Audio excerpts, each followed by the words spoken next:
अस्सलाम वालेकुम, मेरा नाम मोहम्मद वकार अतीक है। मेरा ताल्लुक कनेक्ट रियल एस्टेट से है। एक्सपेक्टेड है कि बायर और सेलर के ऊपर, दोनों के ऊपर टैक्सेस बढ़ा दिए जाएं और हो सकता है ये भी कि ऑफिशियल अमाउंट को भी बढ़ा दिया जाए। और इसमें बहरिया टाउन, डीएचटी कराची और डीएचए फेज 8 तीनों ही के रेट्स को बढ़ाया जा सकता है। डीएचए फेज 8 का रेट ऑलरेडी बहुत ज्यादा है, वहां नहीं बढ़ना चाहिए। वो ऑलरेडी मार्केट वैल्यू से बिल्कुल करीब है, उसका बढ़ना नहीं बनता। जबकि डीएचटी कराची का पहले ऑफिशियल अमाउंट 50 लाख था, बाद में 30 लाख किया गया 500 गज का, यानी कि 10,000 पर स्क्वायर फीट था, उसको बाद में 6,000 स्क्वायर फीट कर दिया गया। हो सकता है कि ये दोबारा 45,000 या 50,000 हो जाए, इससे कोई फर्क नहीं पड़ता। लेकिन ये जरूर है कि जिसके पास ऑफिशियल अमाउंट कम है उसके ऊपर टैक्सेस भी कम लगेंगे। और उसके बाद एक अपॉर्चुनिटी है कि आज 30 लाख रुपए ऑफिशियल अमाउंट को यूटिलाइज करें और फिर इस जून के बाद वो बढ़ जाए, क्योंकि आज जो भी परचेजर है वो 6 महीने में घुमाने वाला नहीं है। आज जो भी परचेजर है वो ट्रेडर नहीं है, वो इन्वेस्टर है। उसने लेकर 3 से 4 साल 5 साल के लिए रखकर भूल जाना है। और उसकी नॉलेज में सेक्टर्स जो सेक्शन 7E लग रहा है उसकी नॉलेज में वो भी है, उसकी नॉलेज में ये भी है कि बैंक क्या इंटरेस्ट दे रहा है, उसकी नॉलेज में ये भी है कि कोई रॉ मटेरियल ले लो, कोई कारोबार कर लो, वहां से क्या आपको रेट ऑफ रिटर्न मिल जाएगा, उसकी नॉलेज में सब कुछ है। वो हर जगह का पानी पी के आया है, उसको सारी नॉलेज है, इसीलिए वो आज प्रॉपर्टी को लेने में कन्विंस्ड है। जो भी बंदा आज कन्विंस्ड है, अपनी ट्रांजेक्शन को 26 जून से पहले मुकम्मल कर लीजिए। हो सकता है ऑफिशियल अमाउंट बढ़ जाए, हो सकता है टैक्सेस की अमाउंट भी बढ़ जाए, पहली बात।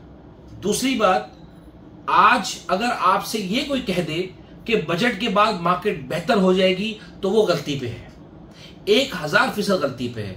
कुछ लोगों ने तो ये भी कहा है अपनी पार्टियों से कि 3% टैक्स की जगह 1% हो जाएगा सेलर के ऊपर, बायर के ऊपर, जो फाइलर है। तो ऐसा कुछ नहीं होने जा रहा। इस तरह की कोई भी रूमर्स रोटेट नहीं हो रही। प्रॉपर्टी के ऊपर टैक्सेस मजीद सख्त करने की बातें हो रही हैं। अल्लाह करे वो सख्त ना हो, क्योंकि रूमर्स हैं, ऑलरेडी टीवी पे आ चुका है। पिछले हफ्ते शाहजेब खालदा के शो में भी ये बातें डिस्कस ऑलरेडी हो चुकी हैं। इसीलिए मैं आपसे आगे बात कर रहा हूं कि इस तरह की स्पेकुलेशन चल रही है, तो आपने बिला वजह गलत फहमी में नहीं पड़ना कि अगर कोई डील बन रही हो, 1-2 लाख के चक्कर में आप ये छोड़ दो, ये सोचकर कि आपको कोई ब्रोकर बोल दे, डीएचए का कोई क्लाइंट या डीएचए का कोई स्टाफ ये बोल दे कि डीएचटी कराची और डीएचए में तो बहुत कुछ होने वाला है, आप मत बेचो, तो इस चक्कर में मत पड़ेगा। उन्हें हकीकत का अंदाजा बिल्कुल नहीं है, उन्हें ग्राउंड रियलिटी का अंदाजा बिल्कुल नहीं है। उन्हें यह भी नहीं पता कि आज एक्चुअली बायर कौन है और वो कब से वर्किंग कर रहा है।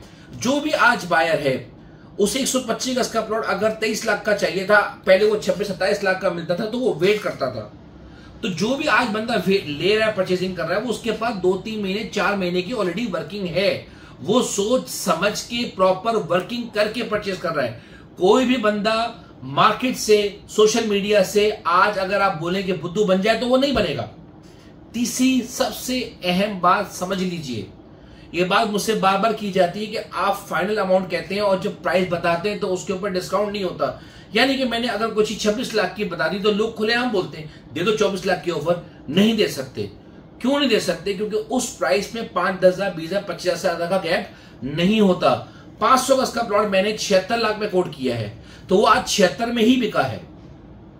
अगर मैंने कोई प्लॉट 6D का 41 में कोट किया है तो वो 40 का ही बिका है, वो 3950 का ही बिका है, वो इससे ज्यादा में नहीं बिका।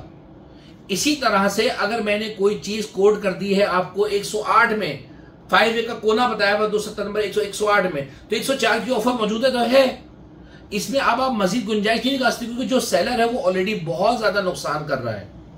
किसी ने मुझे 65 लाख में प्लॉट कोट किया तो 65 का ही बिक रहा है फाइनलाइज, क्योंकि हम जो रेट आपको बता रहे हैं, अगर 10-20,000 25,000 भी ज्यादा कोट कर दें और कोई बंदा आपको कम में कोट कर दे तो आप मेरे पास फ्लैट के नहीं आओगे। इतनी टफ कंपटीशन है। इसकी वजह से हमारी कोशिश होती है कि कम से कम रेट में आपको चीजें कोट करें और डील को मैच्योर करें। जज़ाकल्लाह खैर।